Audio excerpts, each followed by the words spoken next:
안녕하세요.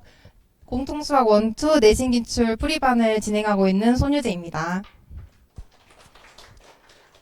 지금 11시부터 이렇게 와서 들으시니까 힘드시죠? 저는 한 10분에서 15분 정도면 빨리 끝날 것 같아요. 네. 설명 시작하겠습니다. 전 먼저 수업에 대해서 설명하기 전에 왜 공통수학이 중요한지에 대해서 설명을 드리려고 하는데 이미 그 전 선생님들께서 잘 설명해 주셨을 거라고 생각은 들어요.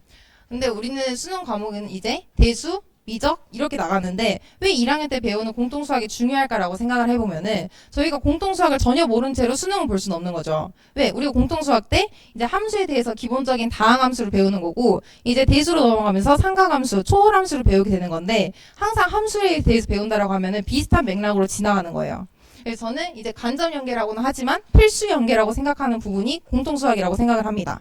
그리고 두 번째는 이제 사고 능력을 기르는 건데 저희가 이제 기본적으로 생각을 해보면 이제 공통수학, 대수 이렇게 넘어갈수록 어디가 가장 쉬울 것 같아요?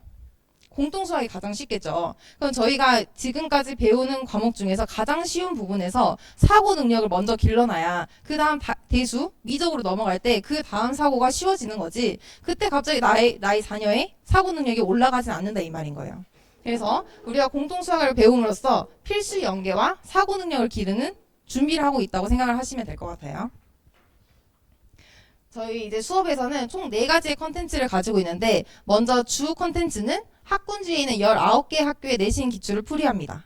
그런 다음에 이제 한 단원이 끝나면은 학생들이 전년도나 그 전전년도의 내신 기출의 테스트를 다시 보면서 자기 객관화를 할 수 있는 시간을 가지게 되는 거고요. 이제 과제로는 고쟁이가 나가고 이제 노트 정리를 제가 다 하나하나씩 하고 있습니다. 네. 뒷부분에서 더 자세히 설명하도록 하겠습니다. 자, 19개의 학군지는 19개의 학교는 어떻게 되냐면, 강서구, 강남구, 양천구, 서초구 이렇게 총 19개의 학교가 있고요. 네. 많이 본 학교들 있죠. 휴명고도 있고, 강서구도 있고, 명덕외고도 있고요. 네. 그러면은 왜 내신 기출 풀이가 중요할까? 왜 필요할까라고 생각을 해보면, 어머니들도 아시겠지만 학교 선생님들이 항상 문제를 만드는 분들은 아니니까 항상 어떤 문제든 출처가 있다는 걸 생각을 하고 계셔야 돼요. 그러면 내신 기출을 출처가 있어야 되는데 또 내신 기출을 풀이한다라는 거는 내가 가려고 하는 학교에서 그 전년도와 전전년도의 문제를 또 내가 참고를 하겠다 이 말인 거예요. 그래서 그 출처를 꼭 확인을 해야 되는 거고 또 내가 고쟁이나 또 저희가 19개의 학교라는 거는 그냥 그저 그런 시험 문제가 아니라 좀 어려운 학교의 문제를 품으로써 변별력 있는 고난이도 문항을 학습을 하는 겁니다. 그래서 이런 과정을 통해서 내가 문제를 외워서 유형을 외워서 학습하는 것이 아닌 왜 이런 문제를 이렇게 풀어야 되고 어떤 사고의 과정을 거쳐서 이런 문제를 풀 수 있는지 그런 걸 학습한다라고 생각하시면 될 것 같아요. 그래서 저희가 지금 수업하고 있는 내용을 직접 가져왔는데 여기 보면은 저희가 숙제로 나가고 있는 고쟁이 문제인 거고 여기는 직접 수업에서 나왔던 문제인 거예요. 자, 보시면은 비슷한 부분을 찾으셨나요? 네. 고쟁이 3스텝이라고 해서 문제가 그렇게 난이도가 쉬운 부분도 아니에요. 고쟁이 3스텝도 푸는데 아이들이 힘들 수 있는데 여기서 문제가 좀 더 활용돼서 세화효과에서 문제가 나왔어요. 저희 반 친구들한테 이걸 풀려봤더니 그렇게 잘 푸는 친구들이 없었어요. 그럼 그 문제점이 왜였을까요?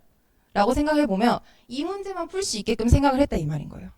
그럼 우리가 내신 기출에서 다시 한번 이 문제를 짚어보면서 어떻게 변형이 되는지를 확인하면서 이 문제에서 이렇게 사고를 확장할 수 있구나. 이런 연습이 필요하다 이 말인 거예요. 차이점을 한번 볼게요.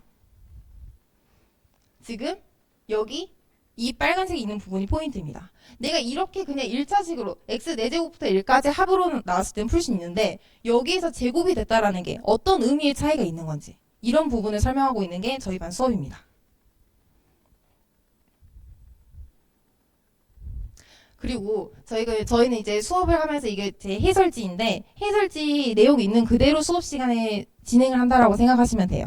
그래서 먼저 저는 아이들한테 문제를 읽는 방법부터 가르쳐요.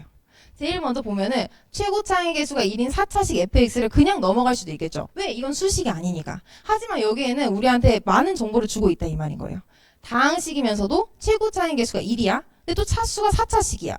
지금 이 문제를 봤을 땐 그러면은 fx에 대한 힌트가 너무 많기 때문에 이거 혹시 fx를 직접 구해서 푸는 문제가 아닐까? 이런 해석이 필요하다 이 말이에요. 그리고 여기 노란색 쳐져 있는 부분을 보면은 보통 x에 대해 2차식으로 나눴을 때 나머지는 보통 1차 이하여야 되는데 이 문제는 왜 나머지가 r 상수인 거지? 얘들아 이 부분이 이상해야 돼. 이 부분이 다른 문제와의 차이점이 있는 거야. 그럼 내가 이 부분을 보고 문제를 풀 수 있는 포인트를 뽑아내야 돼. 저는 이런 걸 가르치고 있습니다. 두 번째는 문제를 읽었으면은 문제를 어떻게 풀어야 되는지 해석하는 방법이 필요하겠죠. 이게 바로 저번 주에 저희가 수업을 했던 복수수 파트 부분인데 지금 한 문제, 두 문제, 세 문제 되게 비슷하죠. 근데 문제 푸는 방법은 확연히 다르다 이 말이에요. 왜? 라고 생각했을 때 여기는 지금 2n제곱, 2n제곱 여기는 m제곱, n제곱이 다르죠. 여기는 그리고 n제곱, n제곱이 똑같죠. 그럼 내가 이거를 주기성을 찾을 때 얘를 한 번에 묶어서 주기성을 찾아야 되는지 아니면 각각 따로따로 주기성을 찾아야 되는지 이런 걸 먼저 파악을 하고 나서 계산을 들어가야 된다. 그런 걸 가르치고 있습니다. 네, 해석하는 방법을 가르치고 있고요.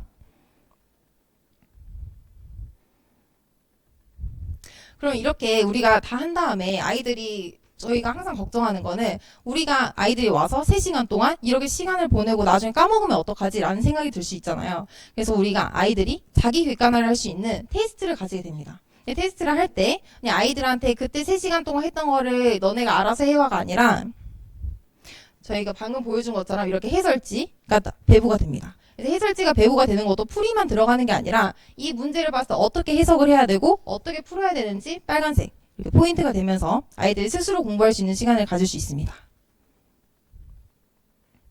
그리고 이제 마지막 고쟁이 이제 과제에 관련된 문제인데요. 왜 우리가 고쟁이를 풀어야 되나? 우리는 내신 기출 반이니까 그 수업 시간 3시간 동안 문제를 풀면은 그 해당 반에 하려고 하는 내용을 해결하는 게 아닐까라고 생각이 들 수 있는데 저희가 처음에 첫 번째 포인트에서 보여드린 것처럼 고쟁이에 있었던 문제랑 내가 지금 풀려고 하는 내신 기출에서는 비슷한 유형이 되게 많아요. 왜? 출처는 분명히 존재하니까. 그러니까 내가 집에서 혼자서 난이도 있는 문제지 고쟁이를 풀므로써 내가 이제 기출 문제를 봤을 때 얘랑 비슷해. 얘에서 어떻게 풀어나가야 될까? 해결하면은 그건 넘어가면 되는 거고 풀지 못하는 부분을 제가 다시 한번 짚어주는 수업이라고 보면 되는 거예요.